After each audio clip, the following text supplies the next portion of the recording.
Bonsoir, 18h dans nos studios et sur la même heure sur toutes les pendules des stations régionales de Sen Radio. Bienvenue à Sud Soir, les titres dans un court instant.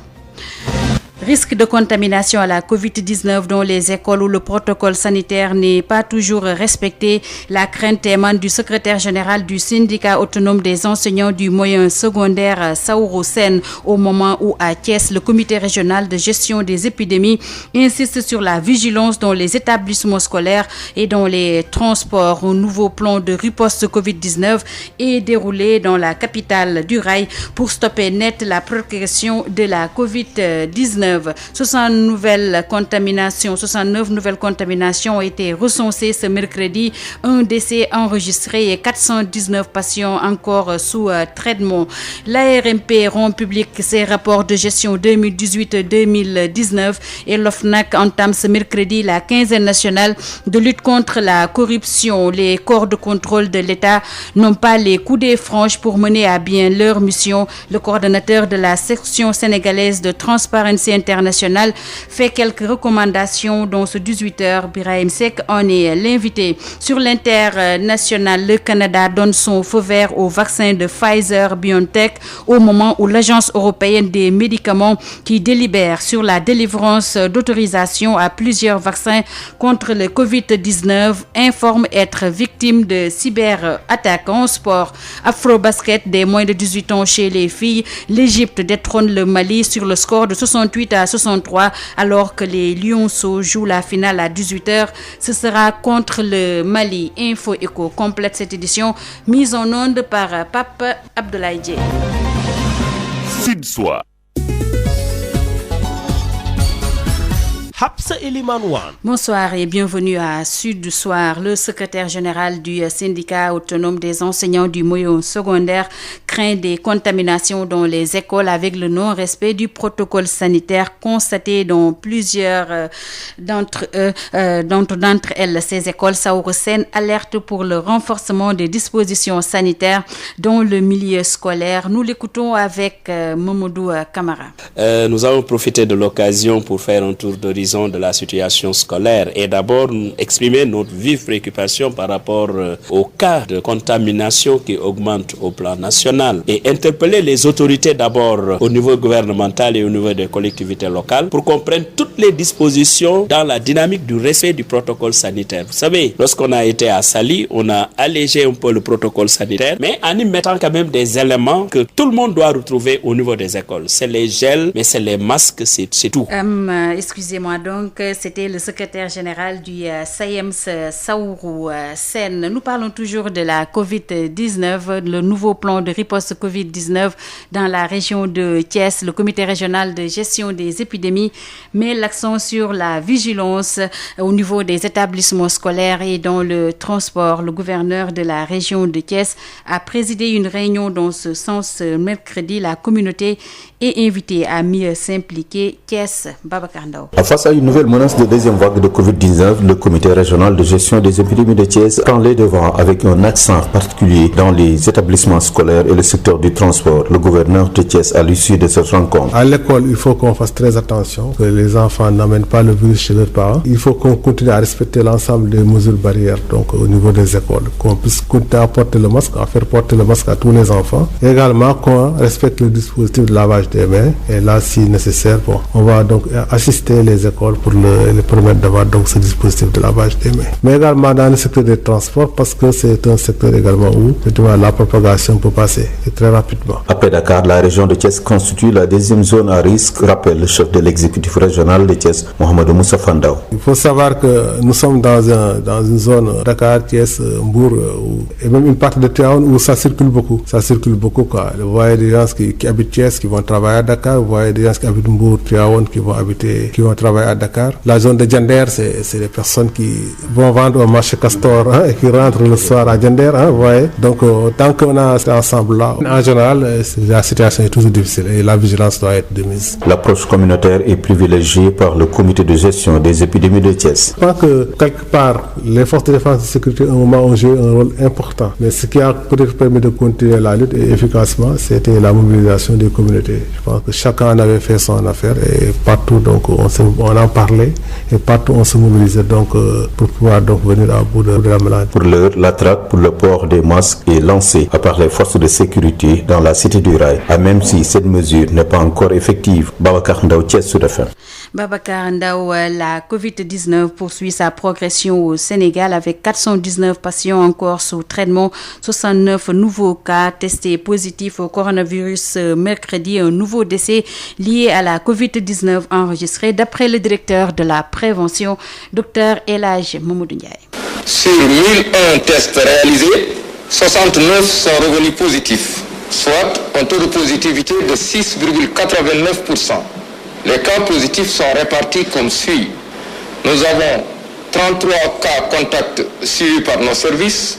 Nous avons enregistré un cas importé au niveau de l'aéroport international Blaise Diagne de Diass et 35 cas issus de la transmission communautaire répartis entre Mariste 5, Richard Toll 4, Dakar Plateau 2, Fatick 2, Médina 2, Mermoz 2, Foye 2, Almadi 1, Cité Djilimbay 1, Cité Mixta 1, Grand Dakar 1, HLM Grand Yoff 1, Koki 1, Liberté 4 1, Louga 1, Mbacké 1, Mbour 1, Ngor 1, Ouakam 1, Saint-Louis 1, Thiès 1, Yarax 1 et Yoff 1.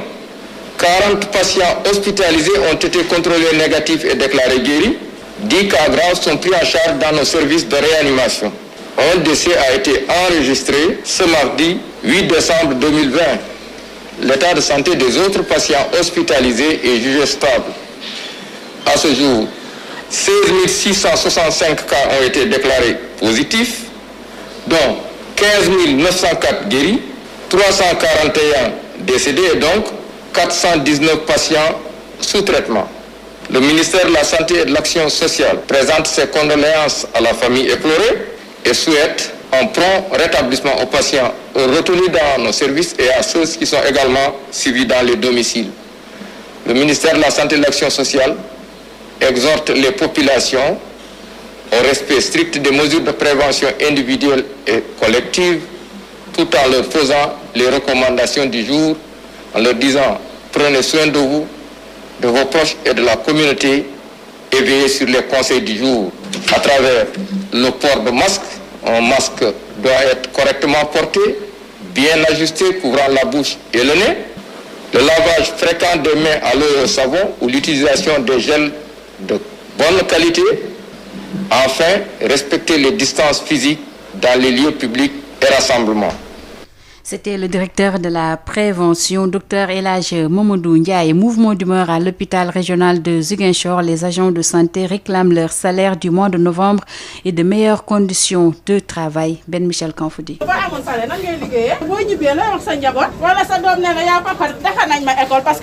Avec leurs foulards et des brassards rouges, les agents de santé du centre hospitalier régional de Ziguinchor ont observé ce matin un sitting pour, disent-ils, dénoncer le retard des salaires du mois de novembre. Mbaye Badiane, secrétaire administratif de la sous-section Sud-Sas de l'hôpital régional de Ziguinchor, est leur porte-parole. Les salaires ne sont pas payés et aussi le retard du paiement de la motivation du mois dernier.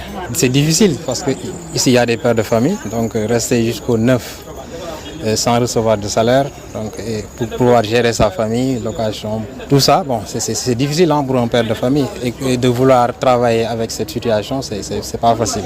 Et on travaille sur des personnes, donc le mieux c'est d'avoir la tête bien reposée, donc pour pouvoir faire correctement son travail. Le personnel de santé a aussi profité de ce sitting pour exhiber les manquements de la structure hospitalière.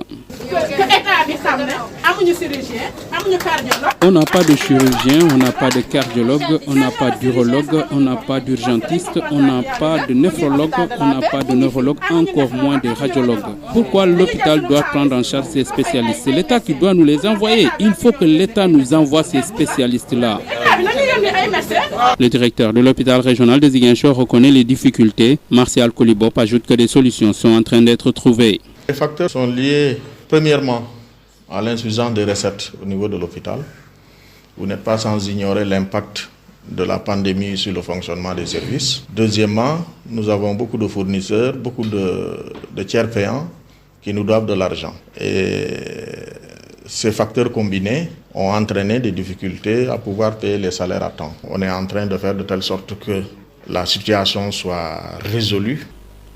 Ben Michel Kanfoudi, Ziguinchor, Sud FM.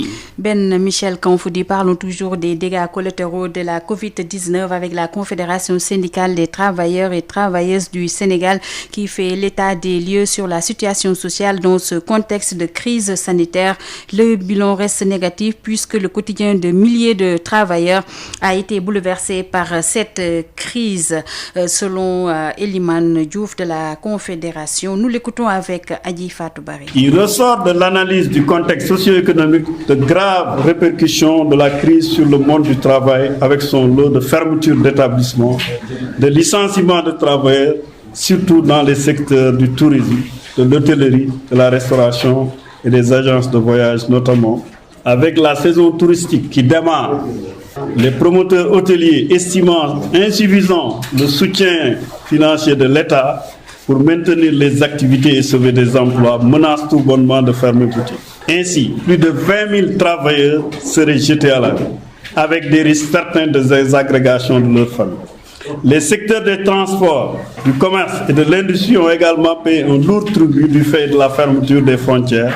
Cette crise a en effet fini de mettre à nu les insuffisances de notre système de santé, tant du point de vue des infrastructures et de leur équipement que du recrutement insuffisant en personnel qualifié. Les travailleurs impactés ne disposent d'aucune mesure de protection sociale parce que le régime obligatoire actuel ne prévoit aucune couverture des risques liés à ce type de catastrophe que nous sommes en train de vivre en ce moment. Au-delà de la limite d'applicabilité de l'ordonnance présidentielle du 8 avril 2020, aménageant des mesures dérogatoires au licenciement au chômage technique, il importe aujourd'hui de légiférer de façon durable pour les mesures de protection des travailleurs et travailleuses en période de crise et s'ouvrir par la mise en place de mécanismes d'assurance chômage. La coalition compte mettre en place un plan d'action articulé autour des éléments suivants. L'organisation d'une marche nationale en guise de riposte contre les multiples agressions dont sont victimes les travailleurs. La transmission d'une plateforme revendicative minimale auprès de l'autorité administrative et au cas échéant un dépôt de préavis de grève pour le règlement global de toutes ces questions soulevées. C'était Eliman Diouf, le secrétaire général de la CSA. Après les doléances des agents de santé de l'hôpital régional de Ziguinchor et celle des travailleuses et travailleurs du Sénégal, place à celle des étudiants. Affrontement ce matin à l'UCAD entre étudiants et forces de l'ordre. Des pneus brûlés, des jets de pierre avec des grenades lacrymogènes lancées ça et là à l'université Cheikh Anta Diop de Dakar. Ces étudiants réclament le paiement de leur bourse. Les détails, c'est avec le délégué à la faculté des lettres et des sciences humaines, Bassirou Tine, au micro de Ismaïla Marcel Kouli. Et ceci est dit à l'État qui tarde à nous payer nos bourses, à savoir les bourses pédagogiques et les subventions de ceux qui sont en deuxième année de Master 2. Jusqu'à présent, l'État ne leur a pas payé leurs subventions. Les subventions, bon, c'est pas exactement la somme. Ouais. Et les bourses? Combien de mois de bourse? Les bourses, c'est 2 mois de bourse, plus le trousseau qui est à 35 000 francs. Ouais. Le trousseau combien après? Bon, ça varie pour ceux qui sont en premier cycle, c'est à 115 000. Ceux qui sont en deuxième cycle, c'est 165 000. Ouais. Aujourd'hui, vous avez décidé d'empêcher toute activité dans l'université? Oui. Nous avons pris cette décision, c'est-à-dire d'handicaper toute activité au niveau de l'espace universitaire, à savoir le campus social et le campus pédagogique. Parce qu'actuellement, nous sommes en manifestation et tout ce que nous demandons à l'État, c'est de nous payer nos bourses parce que l'étudiant n'a que sa bourse pour pouvoir subvenir à ses besoins. Parce que ici, même pour avoir un ticket de restauration, les étudiants rencontrent d'énormes difficultés. Et vraiment, nous disons juste assez à l'État et qu'il vienne secours aux étudiants parce que nous en avons vraiment besoin. Aujourd'hui, vous avez brûlé les pneus, vous avez envahi la rue. Qu'est-ce qui reste encore? Y a-t-il d'autres actions en cours? Bon, nous allons continuer à adopter d'autres stratégies pour que l'État intervienne face à cette situation qui est vraiment délicate. Bon, j'espère qu'on ne peut pas aller en guerre et délivrer ces armées. Mais en tout cas, nous serons toujours dans le terrain jusqu'à ce que l'État paye les bourses. Sud FM, l'info, c'est ici. Le budget 2021 du ministère du Commerce et des Paiements a été adopté cet après-midi par les parlementaires. Selon un communiqué qui émane du service de communication de l'institution parlementaire, le budget s'élève à 66 343 185 432 francs CFA en autorisation d'engagement et à 19 302 271 740 francs CFA. Ces crédits sont répartis entre le programme développement du marché intérieur et de la consommation, celui du renforcement de l'intégration du Sénégal dans le commerce international et le programme promotion et développement de l'entrepreneuriat privé et des PME et PMI. Nous restons à l'hémicycle de la place Soweto avec la disparition de la députée Marie-Louise Diouf, décès survenu ce mercredi à Dakar des suites d'une maladie. Elle était membre de la mouvance présidentielle. D'après le président du groupe parlementaire Benno Bokk Yakaar, Aïmirou Nying, avec Marie-Rosalie Ndiaye. Vraiment, Marie-Louise est une députée exemplaire, élue sur la liste de Dakar. Elle est députée de Grand Yoff qui appartient au groupe Benno Bokk Yakaar, qui est une députée très engagée. Elle est pleine de dévouement et qui a toujours assisté, en tout cas, à tous nos travaux. Ça fait une semaine qu'elle était malade et cette maladie finalement l'a emportée dans ce voyage sans retour. Ce que je dois dire simplement, c'est prier et véritablement présenter mes condoléances au président de la République, qui est le président de notre coalition, mais aussi présenter mes condoléances à l'ensemble des députés de la coalition Benno Bokk Yakaar, bien évidemment, mais à l'ensemble des députés du Sénégal. Nous sommes 165, mais quand un malheur nous frappe, tout le monde sait que c'est ça la vie, parce qu'on ne peut pas vivre sans mourir un jour. Donc ce que je retiens vraiment de Marie-Louise, c'est que c'est une dame présente, qui connaît bien les réalités de son terroir et qui portait bien les préoccupations de son terroir et qui a toujours été présente et engagée dans le combat qu'elle est. C'était les témoignages du président du groupe parlementaire Benno Bokk Yakaar, Aïmirou Nying, suite à la disparition de la députée Marie-Louise Diouf. L'ARMP est en train de présenter ses rapports de gestion 2018-2019, présentation en mode virtuel. Nous y reviendrons dans nos prochaines éditions. Au même moment, l'OFNAC, l'Office national de lutte contre la fraude et la corruption, démarre à partir de ce mercredi sa quinzaine nationale de lutte contre la corruption. Le lancement des activités était prévu à Saly Portudal à Mbour. Et nous parlons toujours de corruption avec le secrétaire général du SYTJUST, Maître Aya Boun Malick Diop, avec El Hadji Malick Ndiaye. Comme partout dans le monde, les services publics sont exposés au risque de la corruption pour la simple raison qu'il y a la réalité de la mauvaise rémunération et de mauvaises perspectives de carrière.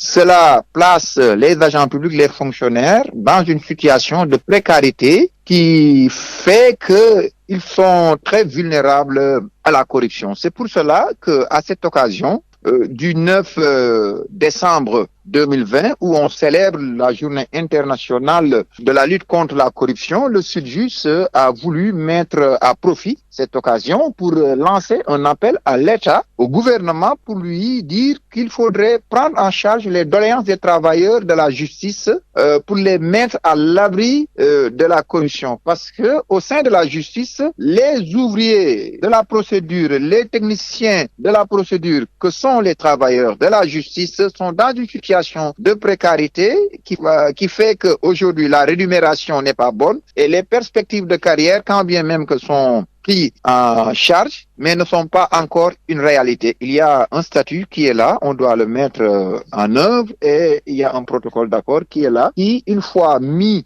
en œuvre, aurait des conséquences bénéfiques par rapport à la situation de précarité des travailleurs de la justice. C'est pour cela que nous avons profité de cette occasion pour faire une relance au gouvernement.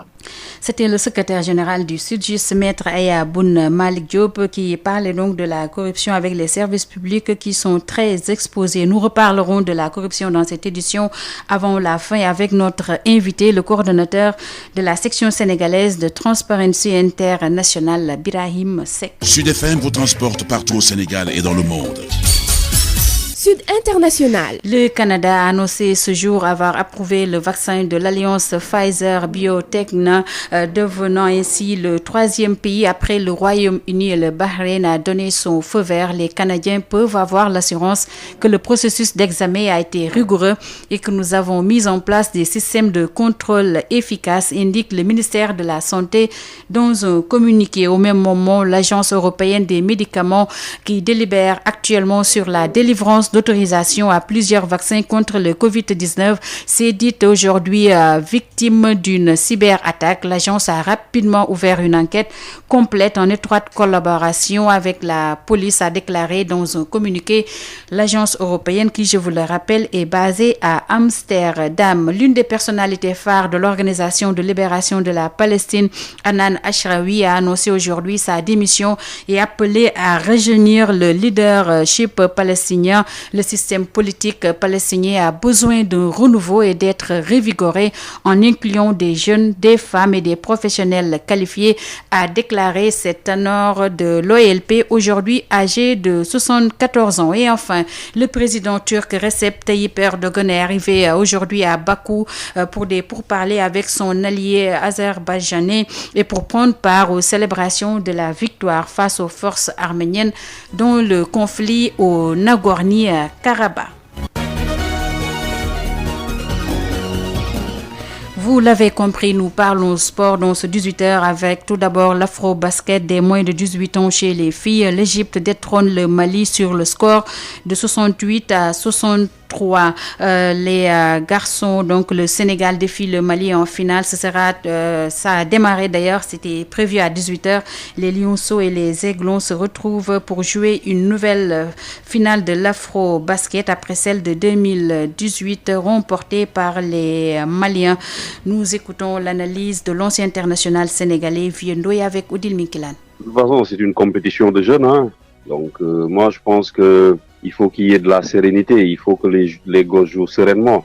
Parce que quand on part à la compétition pour se dire que il y a une équipe beaucoup plus forte qui va prendre le trophée, ça se fait pas. Moi, je pense que ces gosses-là, ils doivent se mettre dans la tête que à la dernière édition, on a perdu d'1 point d'écart. Donc, pour cette année-là, c'est pas une question de revanche. C'est-à-dire, ils jouent pour eux d'abord. Ils jouent pour eux. C'est leur palmarès qui est en jeu. Et puis, ils jouent pour défendre les couleurs du Sénégal. Donc, pour moi, je pense qu'il faut qu'ils mettent une défense de fer, une défense très, très, très rugueuse.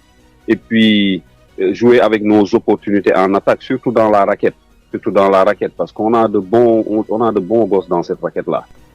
C'était les conseils prodigués par l'ancien international sénégalais Vieux Ndoye aux Lionceaux qui font face en ce moment même au Mali pour la finale de l'afro-basket des moins de 18 ans chez les garçons. Après l'afro-basket, nous parlons de football avec la Ligue des champions qui boucle les phases de poule ce soir. Odile Minkilan a tendu son micro au journaliste sportif à l'APS Salif Diallo. D'habitude, je ne suis pas bien dans les paris, mais je vois bien le Real et l'Inter de Milan se qualifier. Ils ont l'avantage de jouer à domicile. C'est vrai que ils ont péniblement fait effectué leur parcours en Ligue des Champions dans cette phase de poule, mais ils ont l'habitude des matchs couperés. Donc je vois bien le Real de Madrid battre Mönchengladbach et Inter de Milan battre le Shakhtar Donetsk à domicile. Sud FM, l'invité du jour. Ce mercredi, nous recevons le coordonnateur de la section sénégalaise de Transparency International, Birahim Seck.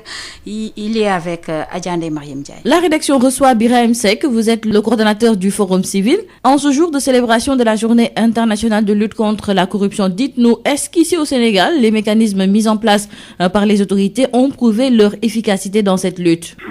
Dans un premier temps, il nous appartient de constater qu'il y a des mécanismes qui ont été mis en place par le gouvernement allant dans le sens de promouvoir la transparence.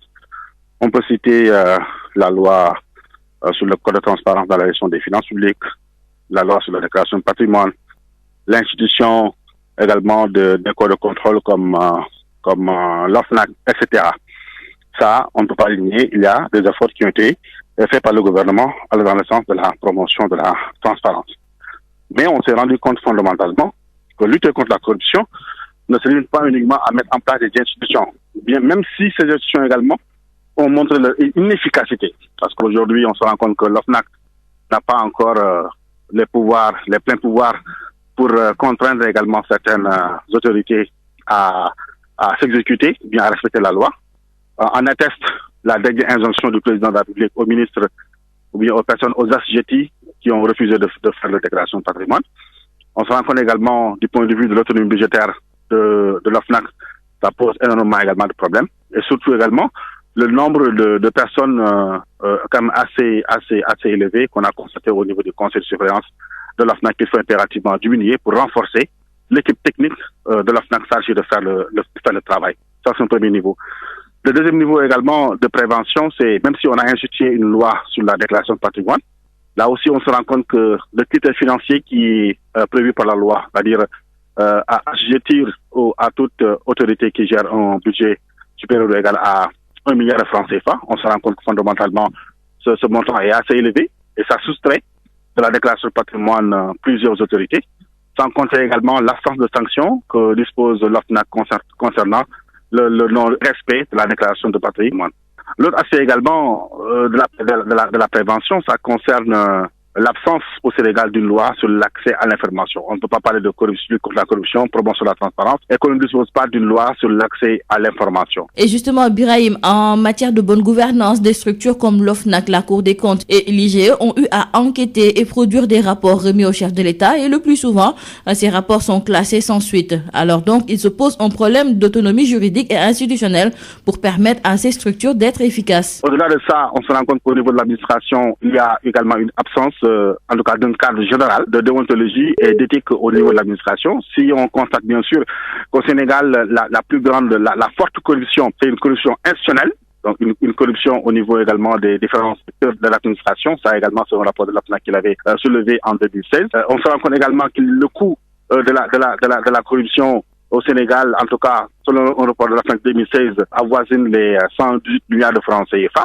Compte tenu des actes de prévention quand même qui sont assez faibles au niveau du Sénégal, on se constate également du point de vue de la répression. Si on prend l'exemple de la magistrature, il y a un défaut, un déficit d'indépendance de la magistrature. Tout récemment, l'Union des magistrats sénégalais, l'UMS, a produit un communiqué pour se désoler, non seulement ou bien pour demander qu'il y ait une réforme du Conseil supérieur de la magistrature. Et effectivement, ils ont parfaitement raison. Parce que surtout, la plupart des membres de droit du Conseil supérieur de la magistrature ont bénéficié d'une largesse législative relevant l'âge de la retraite à 68 ans. Ça également, il faut c'est une entorse, c'est également une entorse, c'est un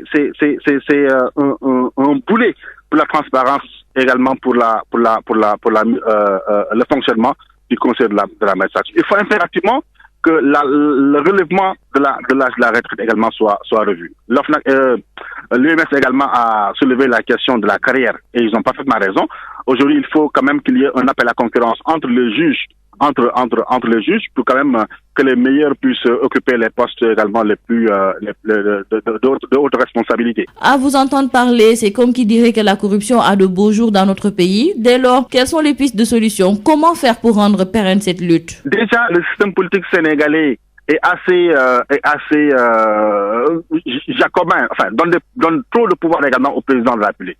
Et la lutte contre la corruption doit commencer déjà par une volonté politique manifeste et affirmée. C'est-à-dire la politique ne se limite pas uniquement à sécréter des normes ou bien à mettre en place des institutions.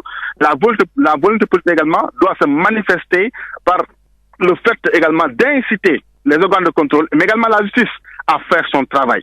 Donc maintenant, si les deals politiques, si les combines politiques sont entretenues également par ces mêmes politiques qui disposent également des prérogatives, ça freine déjà la lutte contre la corruption. Sans compter également les nombreuses réformes que le gouvernement doit impérativement entretenir sur la prévention. Je vous ai parlé de la loi sur l'accès à l'information. Je vous ai parlé également de la nécessité de réformer l'OFNAC. Je vous ai parlé également de la nécessité de réformer la loi sur la déclaration du patrimoine. Je vous ai parlé également de la nécessité de disposer au niveau de l'administration d'un cadre général d'éthique et de déontologie, mais surtout de donner encore plus de pouvoir au corps de contrôle interne, ce qu'on appelle les inspections internes.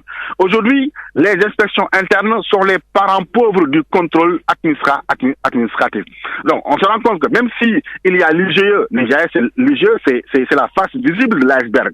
Il faut que le président de la République donne plus de pouvoir, plus d'autonomie juridique, matérielle, humaine, mais également financière à ces inspections internes également pour qu'ils puissent faire le travail au niveau des administrations. Parce qu'on se rend compte qu'au Sénégal, quoi qu'on puisse dire, c'est la corruption institutionnelle et institutionnalisée également qui constitue une gangrène manifeste au niveau du Sénégal. Birahim Seck, je vous remercie. Je rappelle que vous êtes le coordonnateur du Forum civil. Sud FM chez vous, à tout instant.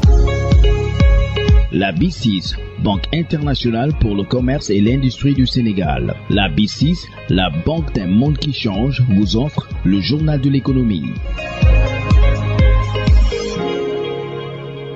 Bonjour.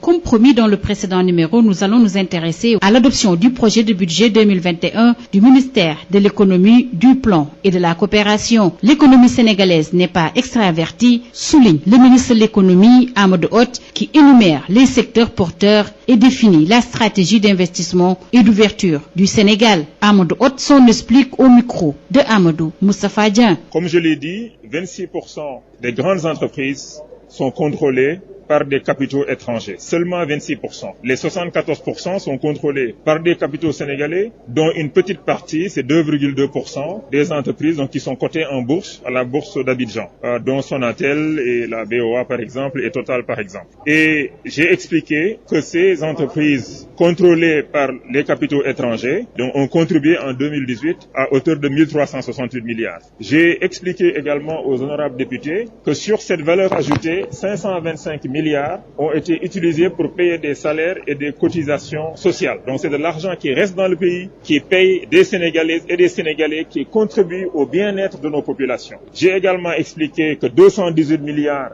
de cette valeur ajoutée ont été utilisés pour payer des impôts directs, l'impôt sur les facteurs de production. J'ai également expliqué qu'en dehors de ces impôts directs, il y a des impôts aussi indirects en termes de TVA, droit d'accise par exemple, et qui s'élève à plusieurs centaines de milliards. Si on tient compte de tout cela, on ne peut pas dire que notre économie serait extravertie, contrôlée par les capitaux étrangers. Je voudrais également rappeler qu'aucun pays ne peut se développer sans avoir des capitaux étrangers. Ce qu'il faut, c'est nous assurer que quand les capitaux étrangers viennent, il y a des partenariats forts avec notre secteur privé national, comme d'ailleurs nous l'avons fait dans le cadre du projet IPP centrale électrique de 300 MW, la plus grande centrale du pays, contrôlée à 85% par des privés sénégalais et 15% par la Sénélec. C'est l'expertise nationale, les capitaux nationaux qui ont mobilisé au total 220 milliards pour cette centrale qui va permettre à la Sénélec d'avoir des coûts de production moindres, 40% moins chers que ce que la Sénélec a aujourd'hui. Et ça, c'est des capitaux nationaux.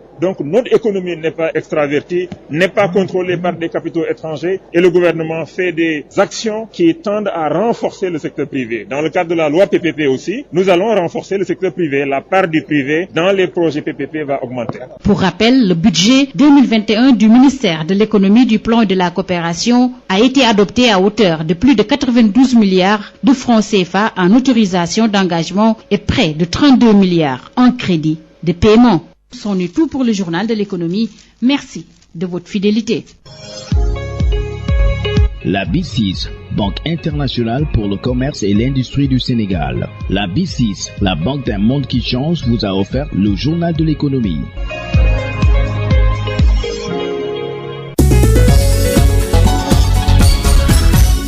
Eliman Wan. 18h35 dans nos studios, c'est la fin de Sud Soir. Le rappel des titres.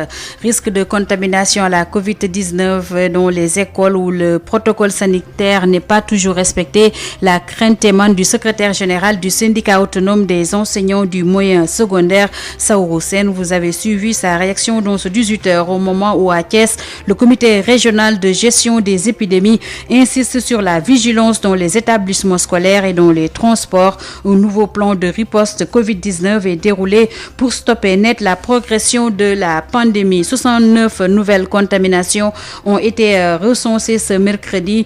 Un décès enregistré et 419 patients encore sous traitement. L'ARMP rend public ses rapports de gestion 2018-2019 cet après-midi et l'OFNAC entame ce mercredi la quinzaine nationale de lutte contre la corruption. Les corps de contrôle de l'État n'ont pas les coudées franches pour mener à bien leur mission. Le coordonnateur de la section sénégalaise de Transparency International fait quelques recommandations. Birahim Seck était l'invité de ce 18h. Sur l'international, le Canada donne son feu vert au vaccin de Pfizer-BioNTech au moment où l'Agence européenne des médicaments qui délibère sur la délivrance d'autorisation à plusieurs vaccins contre le Covid-19 informe être victime de cyberattaques. En sport, Afrobasket des moins de 18 ans chez les filles, l'Égypte détrône le Mali sur le score de 68-63. Les Lionceaux jouent depuis 18h contre le Mali. Vous avez également eu droit à Info Éco. Merci à Papa Abdoulaye qui a assuré les opérations techniques. Merci également à vous, chères auditrices et auditeurs de Sen Radio, pour votre fidélité. À 19h, comme tous les mercredis, retrouvez Matar Sall pour votre émission Warui. Très bonne suite de programme.